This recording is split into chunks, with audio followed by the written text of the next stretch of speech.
Ekbir, Allahu Ekber, duyunca sevindi Hazreti Ömer. İyaz bin Ghanem'di fetihte önder. Sayın Diyanet İşleri Başkanım, Sayın Valim, protokolün değerli üyeleri, saygıdeğer misafirler, konuşmaları, Diyarbakır Valimiz Sayın Hüseyin Aksoy'un konuşmaları, Diyanet İşleri Başkanımız Profesör Doktor Sayın Mehmet Görmez'in konferansı. فآمنت طائفة من بني إسرائيل وكفرت طائفة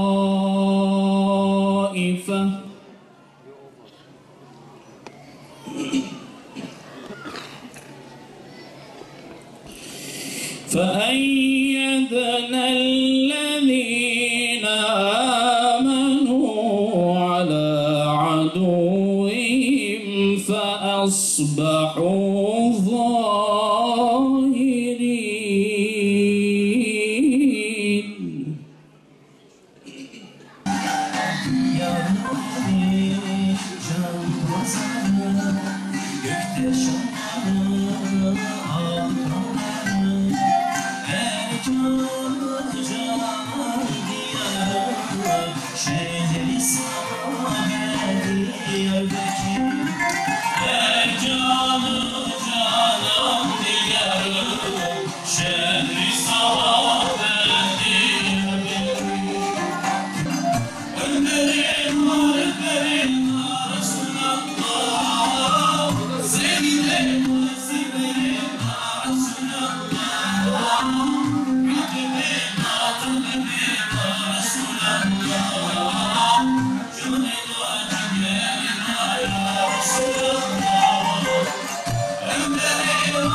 Diyarbakır imanın şehri, eman şehri de olsun diye gayret etmemiz gerekiyor. Diyarbakır İslam'ın şehri, selam şehri de olsun diye gayret etmemiz gerekiyor. Kıymetli Diyarbakırlılar, bu gayret bize düşüyor. Bu şehir şiddetle anılmamalı. Bu şehir sokaklarında atılan molotof kokteylleriyle anılmamalı. Bu şehir terörle anılmamalı. Bu şehir peygamberlerle, sahabelerle, medreselerle, İslam'la ve imanla anılmalı. Bu etkinlikler buna vesile olsun. Cenab-ı Hak'tan niyazımız budur. Bir yerin kimliği ve süliyetinde minareler, kubbeler, hamamlar ve hanların bulunması, onların kutlu bir medeniyet olan İslam medeniyetinin müntesipleri konumundaki Müslümanların ayak bastığı topraklar olduğu anlamına gelmektedir. İşte Diyarbakır'ımız Hazreti Süleyman, Behrampaşa, Ulu Cami, dört ayaklı minare ve diğer büyük şaheserleriyle Müslümanların ayak bastığı, imar ettiği ve büyük değer kattığı bir yerdir. Bu şaheserler ayakta durdukları sürece buna şahitlik edeceklerdir. Malumunuz olduğu üzere fetih açmak demektir.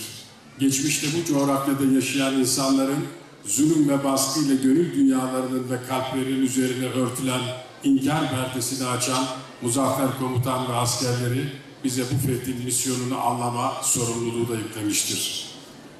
Üzerimize yüklenen bu sorumluluğu da bugün yapacağımız bu programla bir nebze de olsa yerine getirdiğimize inanıyoruz.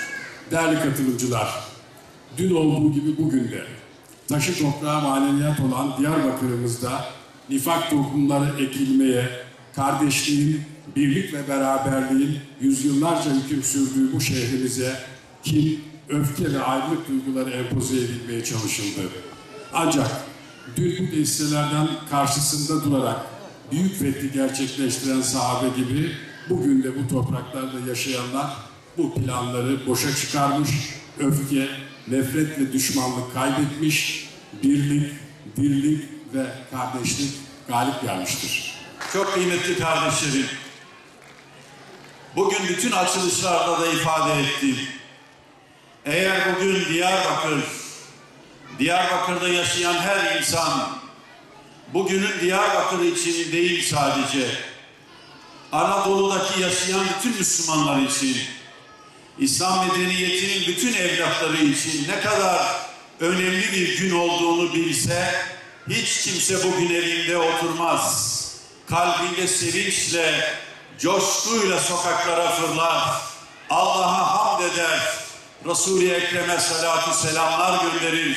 Çünkü bugün Anadolu İslam medeniyetinin ilk kapısı olan Diyarbakır'ın 1378 sene önce, yani Allah Resulü'nün vefatından sadece 7 sene sonra kapılarını, kalbini, yüreklerini İslam'a açtığı o muhteşem günün sene-i devriyesini yaşıyoruz.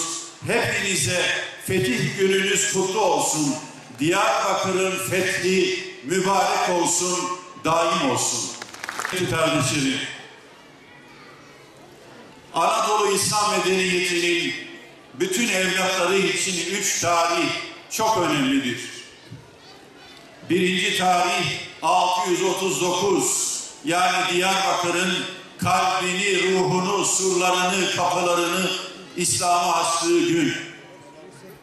İkinci tarih 1071, Malazgirt Zaferi. Üçüncü tarih Molla Gürani'nin talebesi Fatih Sultan Mehmet'in İstanbul'u fethetmesi. Bu 3 tarih Anadolu İslam medeniyetini paylaşan bütün İslam evlatları için önemli 3 tarihtir. İnsanlık tarihinin hülasası olan şehirler vardır. Bütün insanlık tarihinin hülasası olan şehirler vardır. Diyarbakır, Diyarbakır, bütün insanlık tarihinin hülasası olan bir şehirdir. Tevhid medeniyetinin tarihini inşa eden, tevhid medeniyetinin merkezleri olan şehirler vardır. Diyarbakır, tevhid medeniyetinin ilk merkezlerinden birisidir. Çok kıymetli kardeşlerim. Şehirlerin fethiyle, fetih kavramı, işgal, sömürge, bunlar bizim medeniyetimizin kavramları değildir. Çünkü fetih, asıl fetih yüreklerin fethidir. Asıl fetih gönüllerin fethidir. Asıl fetih kalelerin, surların fethi değildir. Onun için biz Müslümanlar Allah'a hamdolsun, dünyanın neresine gidersek gidelim, biz hiçbir zaman işgalci olmadık. Elhamdülillah. Elhamdülillah. Biz gönülleri fethetmeden surlara dokunmadık. Biz yürekleri fethetmeden kapılara dokunmadık. Ve o fetih esnasında biz hiçbir insana haksız yere dokunmadık. Hiçbir yaşlıya dokunmadık. İbadete çekilmiş hiçbir din adamına dahi dokunmadık. Allah Resulü'nün sallallahu aleyhi ve sellemin tavsiyesi bu olmuştu bize daima. İşte böyle mübarek bir şehrin kıymetini bilmeliyiz. Ve bu şehrin kalbini yeniden ayağa kaldırmalıyız. Çünkü bu şehrin kalbi 1378 senedir Allah, Allah diye çarpan bir kalptir. Elhamdülillah. Bu şehrin ruhu İslam'dır. Hiç kimse bu şehrin kalbini ve ruhunu bozamaz, bozamayacaktır. Hiçbir bozguncu, hiçbir müfsit bu şehrin kalbini ve ruhunu ifsad edemez, edemeyecektir inşallah.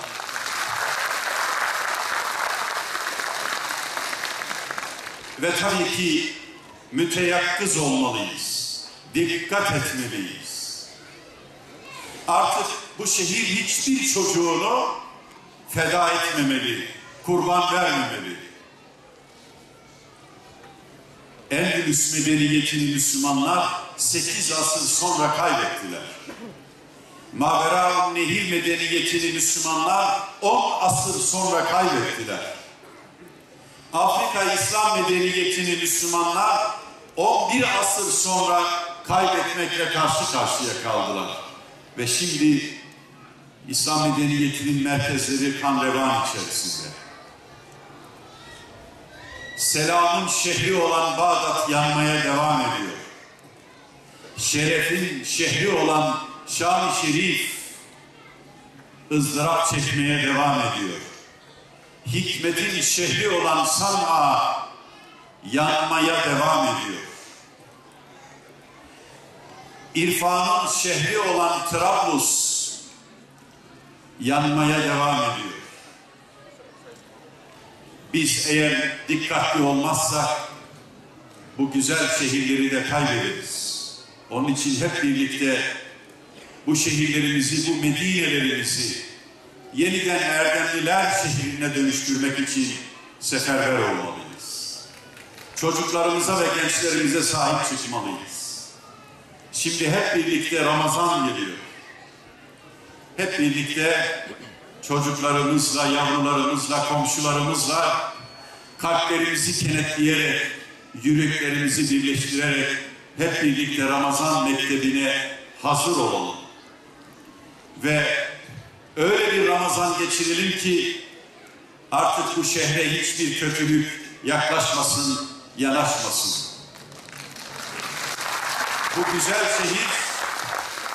Bu güzel şehir az önce değerli müftümüzün de ifade ettiği gibi terörle, şiddetle değil, sahabeyle, ulema ile, salihin ile, evliya ile yad edilmeye devam etsin inşallah.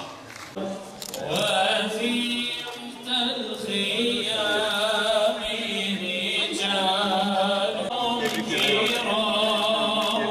Allah'a emanet olun.